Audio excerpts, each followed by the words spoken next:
Hello, everybody. This is our first online class, week 10. We're covering the woman of color.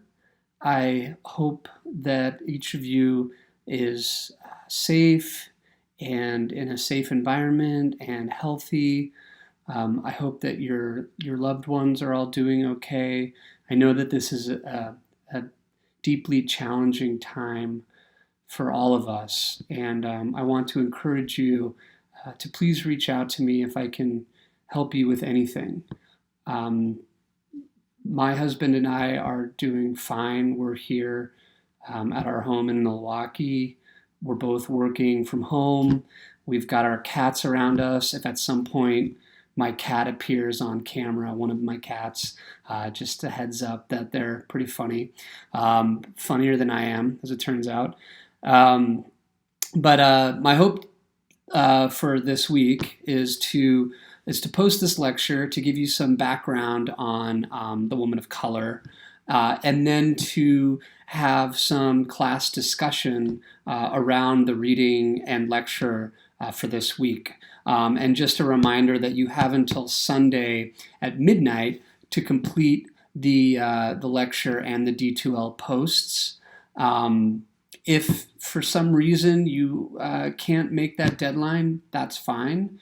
Just keep me in the loop and let me know what's going on, so that I can adjust accordingly. As I said in my emails to you, my goal is to help you get through this extraordinarily challenging moment, through this class and through this semester, and to get an excellent grade in this class. So I also want to invite you to work on, you can submit any makeup work, anything that you've missed up to this point. I will accept, okay? So just keep me in the loop and feel free to reach out to me for whatever reason. So now I'm gonna jump into the content for this week. So we have the anonymously authored The Woman of Color, which was published in the year 1808. And I thought I would try to situate this novel's publication within a longer history of abolition in Britain. So as you'll recall, if you saw the film Belle with us before the spring break, which feels like years ago at this point. In 1762, slavery was made illegal in England and Wales thanks to the Somerset case, which, of course, Bell fictionalizes to some degree. But this, of course, didn't make Britain's participation in the slave trade illegal. It just meant that one could not have slaves in England or Wales. So in the Slave Trade Act of 1807 made it illegal to participate in the abduction and sale of enslaved African peoples in UK and its colonies. So, between the years 1762 and 1807, there is a very concerted abolitionist movement. We see the publication of slave narratives, firsthand accounts. Remember the excerpt from Lauda Equiano that we looked at in class, right? So we see the emergence of a concerted effort to abolish enslavement and the slave trade. Then, a year later, in 1808, The Woman of Color was published. So it's right within this period of collective action to abolish slavery. So while the Slave Trade Act of 1807 was being deliberated on and voted on, The Woman of Color was actually being written at that same time. Now, we don't know who the author of this narrative was. We speculate, however, that a woman of color wrote it, given her unique and sort of her uniquely embodied insights into Olivia Fairfield's character. Then finally, in 1833, we have the Slavery Abolition Act. And this is what officially abolished slavery in the UK and colonies, because, of course, the Slave Trade Act just meant that that one could not enslave or sell. But, of course, there were people who still had their plantations in the West Indies, in Jamaica, and in other islands, right? And in the sort of the quote unquote New World. So it isn't until 1833 that we have the Abolition Act, which officially abolishes slavery. So that's just to give you some historical context. Now we have the Woman of Color. I thought I could talk a little bit about the plot to just give you an overview. So Olivia Fairfield is our heroine. Remember, this is part of a larger part of the unit in which we've already seen Orinoco and Imoinda.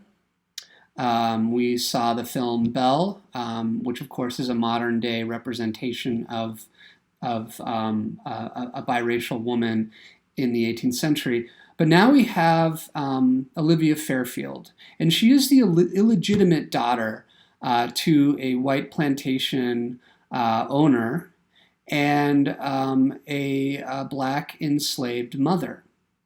Now, even though she's born out of wedlock, and even though she's quote unquote illegitimate in a legal sense, she becomes the heiress to her father's plantation and to his estate. So Mr. Fairfield, Olivia's father, passes away, and in his will, he affirms that Olivia will have to marry her cousin Augustus in England in order to successfully inherit the estate. Now, keep in mind that women could not. I mean, the issue of women's inheritance of estates is very difficult at this time. So her father sets her up in this way, says you need to go back to England to marry your cousin who you don't know. And I know we think incest, right? But it wasn't uncommon for one to marry one's cousin. And it wasn't uncommon, although it was somewhat uncommon for a father to set his daughter up in this way. And of course, adding to that conflict is the fact that Olivia is biracial, right? So either she marries Augustus or her estate will fall into Augustus's older brother's hands and his wife. So that's kind of the major plot conflict. Of course, the novel begins, we have the ship to England, Olivia and her servant, Dido, who is of darker complexion. Olivia is noted as having an olive complexion. They are sailing to England, and they are with Mrs. Honeywood and Mrs. Honeywood's son, who clearly has the hots for Olivia, right? Now, throughout the course of the first two packets, which we read for today, Olivia does marry her cousin, Augustus. She meets him. She meets also her uncle, Augustus's father, and aunt, his mother. And so we'll talk a little bit more about that. And then also I wanted to talk a little bit about the epistolary form of the novel. So we have letters that Olivia writes to Mrs. Milbank, her friend back in Jamaica. And we also have the insertion of other letters, which we see, for instance, at the end of Packet the Second, which I'll talk a little bit about today as well. So that's the epistolary form, not unlike what we saw in Millennium Hall, right? This is a series of letters.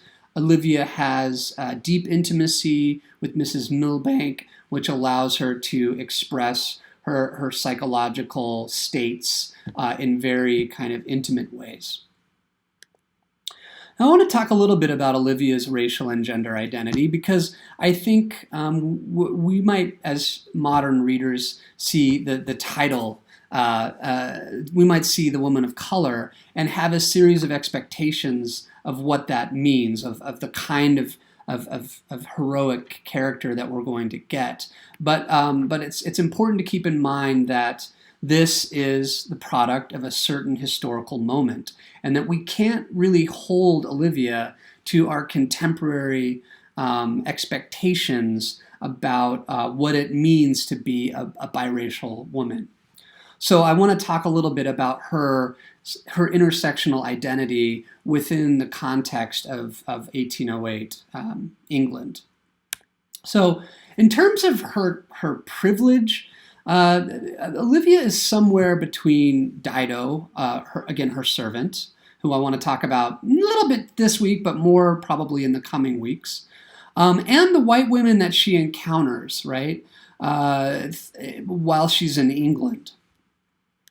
Now, for an example of this, I want to have you turn to page 71, or if you can't really access it while we're talking here, maybe you can look it up after the lecture. But on page 71, this is when Olivia first meets her uncle and aunt, right, and cousin Augustus. So after, her uncle George Merton and his wife Letitia. On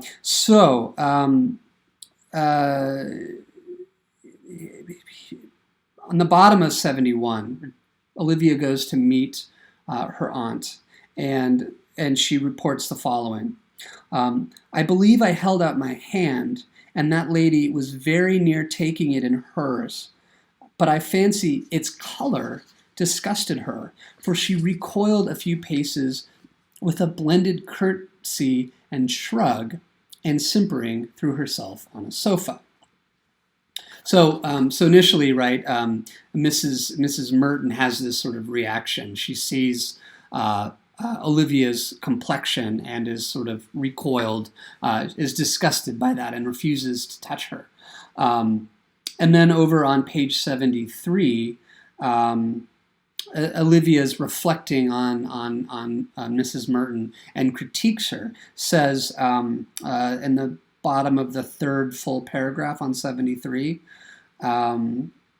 she writes, there is such a splenetic tendency in every word she utters, such a look of design, accompanied with so much self-importance, and so large a portion of conceit and affectation, with such frivolous conversation, that I seem hardly to consider her as a rational being, though she is a wholly inoffensive one to me, for I can never be hurt by the manners of a person whom I do not respect, and that she considers me as but one once removed from the brute creation is very evident. So here Olivia's basically she's throwing a lot of shade at Mrs. Merton, right? And she's criticizing Mrs. Merton, though Mrs. Merton sees her complexion and recoils and thinks of her as quote-unquote savage. Olivia is a rational, educated person and does not consider Mrs. Merton as a rational being, right? So she's both critiquing and undermining Mrs. Merton's racism as irrational. And then if we look again at page 83, we can see how, in some ways, right, she's subordinate to the white women who she comes into contact with, because she does not pass as white in England.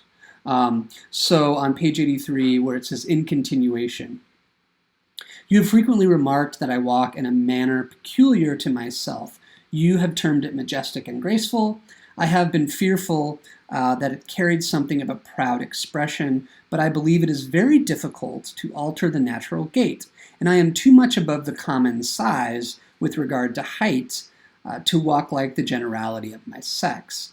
There must surely, however, be something very peculiar in my air, for I find I am an object of general curiosity, and many a gentleman follows to repass me and to be mortified at his folly when he has caught a view of my mulatto countenance. So here she is on English soil. She's already met her relatives. She's under their protection and care now. And she's just talking about people's reaction to her as a quote-unquote mulatto woman, right? As a biracial woman. She does not pass, and so therefore her visible blackness means that she's constantly confronting the racism of the people that she comes into contact with. So again, her intersectional identity is fraught. And of course, her womanhood means that she's legally subordinate to men, right? She has to follow the will of her father. She has to marry Augustus if she wants to sort of be in quote unquote in possession of her estate, even though it would fall under his hands, right? She has to, she is an object of exchange in the marriage market.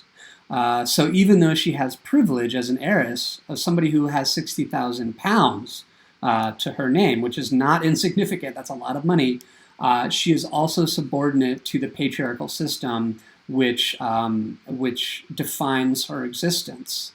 Again, she's worth 60,000 pounds in marriage. So this is something that is bound to attract her cousin, Augustus. Now, she isn't a passive object, right? I mean, she is somebody who is heroic in the sense that she resists the racist attitudes that are directed at her. And according to one scholar, Bridget Fielder, she uses her blackness as a tool to confront racism. So if we look at page 77, this is what I put up here as the Rice incident. Right? This is when Mrs. Merton, on the middle of 77, Mrs. Merton orders rice to be served at the table. So this is Olivia writing. She says, "A servant now entered with a large plate of boiled rice. Mrs. Merton half raised her head, saying, 'See it there,' pointing toward the part of the table where I sat. 'What is this?' asked Mr. Merton. 'Oh, I thought that Mrs. Fairfield, I understand that people of I thought that you almost lived upon rice,' said Mrs. Merton, 'and so I ordered some to be got. For my own part, I never tasted it in my life, I believe.' Mrs. Milbank, this was evidently meant to mortify your Olivia. It was blending her with the poor Negro slaves of the West Indies. It was meant to show her that in Mrs. Merton's idea, there was no distinction between us. You will believe that I could not be wounded at being classed with my brethren." So, to recap, Mrs. Merton has ordered rice to be served at the table because she's heard that that's what enslaved people eat, that they subsist upon that. Now, Olivia, being who she is, the daughter of the plantation owner and an heiress, would not have only eaten rice. She would have eaten other things. She would have eaten what her father ate. And so she confronts Mrs. Merton, right? And also says to Mrs. Milbank that she will not be wounded at being classed with her brethren. That is, the people who are enslaved in Jamaica who share her African heritage, right? So here she's using her blackness. She's biracial. She's using her blackness as a tool to confront Mrs. Merton's ignorance. Also, I think even more significant is this, and more fascinating, is this passage that follows when she teaches little George about complexion. Right, little George comes in on page 78 and talks about Dido, right, who's Olivia's servant. It talks about Dido's blackness in very negative terms, right? He calls her dirty, and points at Olivia. He points at Olivia on it's sort of 1/3 of the way down on 78. No, I don't mean her, said George, pointing at me, that is at Olivia, but one much, much dirtier, so very dirty you can't think. So again, we have complexion, we have Olivia's olive complexion, we have Dido's darker complexion, and we have little George, who is the product of racist attitudes about skin tone, right? And so how does Olivia respond to this? Well, she sits him down, and over on page 79 says to him, the same God that made you made me, the poor black woman, the whole world, and every creature in it. A great part of this world is peopled by creatures with skins as black as Dido's and as yellow as mine. God chose it should be so, and we cannot make our skins white any more than you can make yours black. And the rest of the family is listening. Her uncle says, your arguments are irresistible, right? She's relying on rationality, rational thought, in order to convince little George of his mistake. And then on page 80 toward the bottom, she continues and says to him, those black slaves are, by some cruel masters, obliged to work like horses, said I, but God Almighty created them men, equal with their masters, if they had the same advantages and the same blessings of education. Again, so she's asserting equality among her fellow Africans in Jamaica, and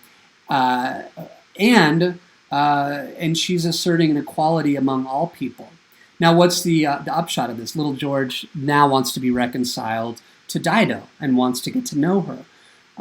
So again, we see the way that Olivia uses rational thought and rational argumentation to assert the equality of all peoples and to expose racism. So some concluding thoughts then. Toward the end of Packet the Second, we get Letitia Merton's letter, and again, this is Letitia is her relative, right? This is the person who could potentially inherit her estate if she doesn't marry Augustus, right? And so her voice is included in one of her letters to a friend, in which she calls Olivia that interesting mulatto, and is kind of bearing a threat. So she's saying that she's going to do something to enact revenge upon her. So we'll have to see how that manifests itself. And then we also have the inclusion of a letter from Augustus Merton, whom she marries, her cousin.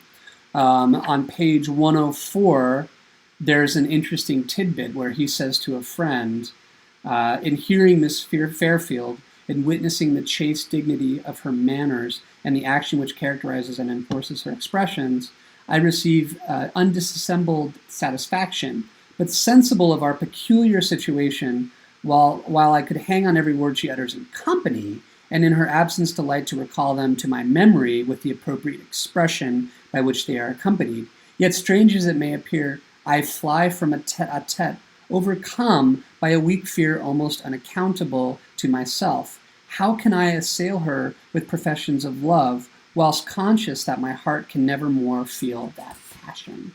So there's some conflict with Augustus, that he is unable to to feel passion or to love his new wife. Now we'll have to wait and see what that's all about. Is it because of her skin color, or is there something else at work here?